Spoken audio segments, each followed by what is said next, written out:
Ashwin, career guidance expert. Students are preparing for JEE mains season 2. இந்த டைமில் எந்தெந்த யூனிட்டுக்கு கம்பல்சரியாக இம்பார்ட்டன்ஸ் கொடுக்கணும் அப்படிங்கிறத ஸ்டூடெண்ட்ஸ் அண்ட் பேரண்ட்ஸ் கட்டாயமாக தெரிஞ்சுக்கணும். சார் எங்களுக்கு மேத்தமேட்டிக்ஸில் பர்சன்டேஜ் குறைஞ்சி போச்சு, ஏன்?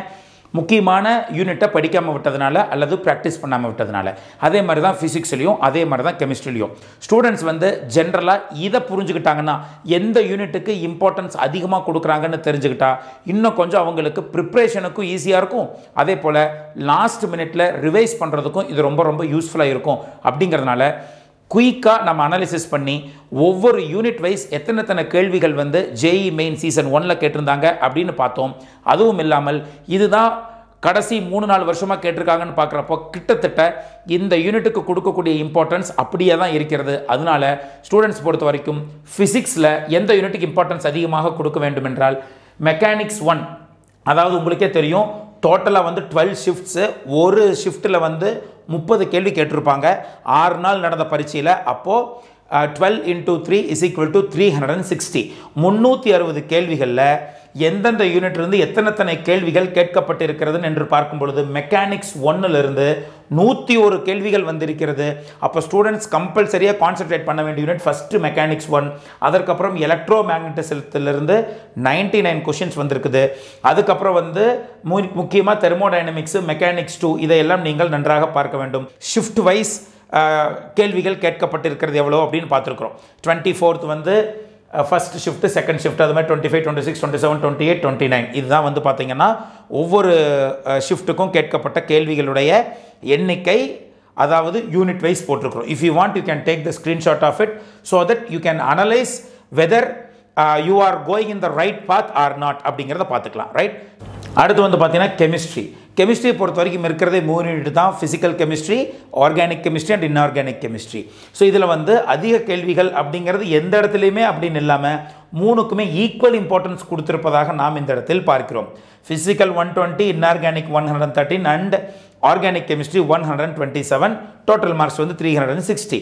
அடுத்து வந்து பார்த்தீங்க அப்படின்னா நமக்கு மேத்தமேட்டிக்ஸ். ஸோ மேத்தமேட்டிக்ஸில் எதில் அதிக கேள்விகள் கேட்டிருக்காங்க அப்படின்னு பார்க்குறப்போ அல்ஜீப்ராவில் 128 கேள்வி கேட்டிருக்காங்க. டோட்டல் கேட்ட 360 கேள்விகளில் 128 கேள்வி அல்ஜீப்ராலிருந்து மட்டுமே வந்திருக்கு. கால்குலஸ் பாருங்கள், அடுத்து 119. இந்த ரெண்டுமே, அதாவது இங்கே ஒரு 128, இங்கே ஒரு 119, கிட்டத்தட்ட 250 கொஸ்டின்ஸ். 360க்கு 250 கொஷின்ஸ் வந்து இந்த 2 யூனிட்டில் மட்டுமே கேட்டிருக்கிறாங்க, அல்ஜீப்ராவும் கால்குலஸும். நிறைய மாணவர்கள் வந்து எங்களுக்கு மேத்தமேட்டிக்ஸில் பர்சன்டேஜ் குறைஞ்சி போச்சுன்னு நிறைய பேர் சொன்னாங்க. தயவு செய்து நம் மாணவர்கள் அல்ஜீப்ராவுக்கும் கால்குலஸுக்கும் அதிக இம்பார்ட்டன்ஸ் கொடுங்க. இதை விட முக்கியம் என்னவென்றால் அல்ஜீப்ராவில் இருக்கக்கூடிய கான்செப்டில் அல்லது அல்ஜீப்ராவில் இருக்கக்கூடிய சாப்டர்ஸில் எந்தெந்த சாப்டர் இம்பார்ட்டண்ட்டாக கேட்டிருக்கிறாங்க அப்படிங்கிறதும் வந்து பார்த்தீங்கன்னா இந்த இடத்துல நம்ம சாப்டர் வைஸ் கொடுத்துருக்குறோம். அப்போது ஃபஸ்ட்டு நீங்கள் கான்சன்ட்ரேட் பண்ண வேண்டியது அல்ஜீப்ரா, செகண்ட் நீங்கள் கான்சன்ட்ரேட் பண்ண வேண்டியது கால்குலஸ். அப்போது அந்த அல்ஜீப்ராலையும் கால்குலஸ்லையும் அதில் மிக முக்கியமான கான்செப்ட் சாப்டர் எது அப்படிங்கிறது நீங்கள் இதில் பார்க்கலாம். இந்த சாப்டர் நேம், இங்கே நம்பர் ஆஃப் கொஸ்டின்ஸ், இதெல்லாம் உங்களுக்கு பெருசாக தேவை கிடையாது. ஒவ்வொரு ஷிஃப்ட்டுக்கும் எவ்வளோ கேட்டிருக்காங்க நம்ம சொல்லியிருக்கிறோம். ஸோ அது வேண்டியதில்லை. ஸோ இதை மட்டும் நீங்கள் if you want you can take the screenshot of it.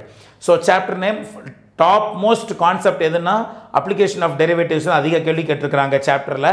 So இந்த மாதிரி இதெல்லாம் வந்து பார்த்தீங்கன்னா உங்களுக்கு யூஸ் ஆகும். இதை யூஸ் பண்ணுங்கள். நீங்கள் பாஸ் பண்ணி வச்சுட்டு நீங்கள் செக் பண்ணலாம். வெக்டர் அல்ஜீப்ரா 16 இந்த மாதிரி கொஸ்டின்ஸ் அதிகமாக கேட்ட சாப்டர் என்னென்ன அப்படிங்கிறத நீங்கள் இதன் மூலமாக கண்டுபிடித்து கொள்ளலாம் மேத்தமேட்டிக்ஸை பொறுத்த வரைக்கும். அதே போல் அடுத்த சீசனுக்கு அப்படியே உல்டாவெல்லாம் மாற்ற மாட்டாங்க, அப்படி மாற்றவும் கூடாது. அப்படிங்கிறதுனால you can expect the same type of question numbers from each and every chapter of mathematics. So இதெல்லாம் வந்து பார்த்தீங்கன்னா உங்களுக்கு முக்கியமான சாப்டர்ஸாக பார்க்கப்படுது. டோட்டலாக 360 டிரைவ்டு. ஸோ நீங்கள் மேத்தமெட்டிக்ஸில் பார்க்க வேண்டியது அல்ஜீப்ராவையும் கால்குலஸையும் நல்லா படிங்க.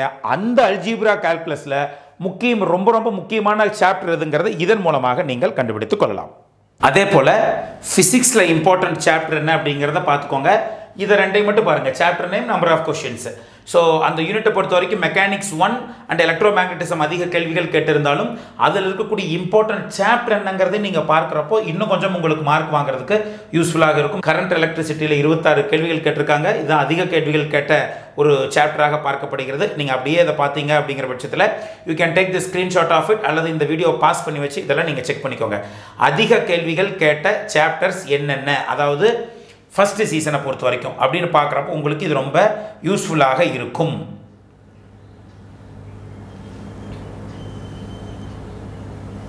ரைட். ஸோ இதுதான் வந்து பார்த்தீங்கன்னா ஃபிசிக்ஸை பொறுத்த வரைக்கும். அடுத்து வந்து பார்த்தீங்கன்னா கெமிஸ்ட்ரி, அது எந்த சாப்டருக்கு இம்பார்ட்டன்ஸ் கொடுத்துருக்காங்கன்னு பார்க்கலாம். ஜென்ரல் ஆர்கானிக் கெமிஸ்ட்ரிக்கு ஒரு 22 கொஷின்ஸ் கேட்டிருக்காங்க. பி பிளாக் எலமெண்ட்ஸில் குரூப் 15, 16, 17, 18 ஒரு 21 கொஷின்ஸ் கேட்டிருக்காங்க. ஸோ இதெல்லாம் வந்து பார்த்தீங்கன்னா சாப்டர் வைஸ் எந்த சாப்டருக்கு அதிக இம்பார்ட்டன்ஸ் கொடுத்துருக்காங்க அப்படிங்கிறத பற்றி இது கெமிஸ்ட்ரிக்கான ஒரு அனாலிசிஸ்.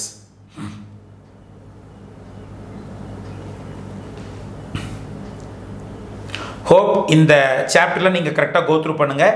இதெல்லாம் கொஞ்சம் கடைசி நேரத்தில் முடிஞ்சால் படிங்க, இல்லைன்னா இதை வந்து ஜஸ்ட் லீவ் இட் ஆஃப். அதிக கொஷின்ஸ் கேட்ட சாப்டர் மட்டும் கான்சன்ட்ரேட் பண்ணுங்கள். Hope this video is useful. நம் தமிழக மாணவர்கள் கட்டாயமாக ஜேஇயில் நல்ல மார்க் வாங்கி ஐஐடிஸுக்கும் என்ஐடிஸுக்கும் கட்டாயம் நிறைய பேர் போக வேண்டும். நல்ல மார்க் வாங்கினதுக்கு அப்புறம் சாய்ஸ் ஃபில்லிங் அப்படிங்கிறது மிக மிக மிக முக்கியம். Very very important. நீங்கள் மார்க் எடுக்கிறத விட சாய்ஸ் ஃபில்லிங் பண்ணுறதுங்கிறது ரொம்ப ரொம்ப இம்பார்ட்டண்ட். அதனால் நீங்கள் ஜேஇ மெயின்ஸ் பேப்பர் 2 எழுதி முடிச்சதுக்கப்புறம் அட்வான்ஸ்டுக்கு நீங்கள் குவாலிஃபை ஆனீங்கன்னா அட்வான்ஸ்டும் எழுதி முடித்து ரிசல்ட் வந்து அடுத்த நாள் வந்து சாய்ஸ் ஃபில்லிங் ஓப்பன் ஆகும். ஸோ அதனால் இல்லை சார் நான் ஜேஇ மெயின்ஸோடு முடிச்சுக்கிறீங்க, அட்வான்ஸ்டு எழுத போகலை அப்படிங்கிற பட்சத்தில் முதலே சாய்ஸ் ஃபில் பண்ணி ரெடி பண்ணி வச்சுக்கோங்க.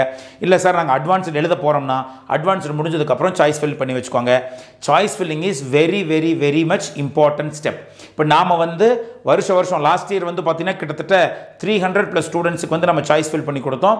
அவங்க வந்து ஈவன் குறைவான கட் ஆஃபாக இருந்தாலும் குறைவான பெர்சன்டைலாக இருக்கும் பட்சத்திலும் ஒரு நல்ல கல்லூரியில் போய் அவங்க படிச்சுட்டு இருக்கிறாங்க. அதற்கு காரணம் ஸ்ட்ராட்டஜிக் சாய்ஸ் ஃபில்லிங் தான்.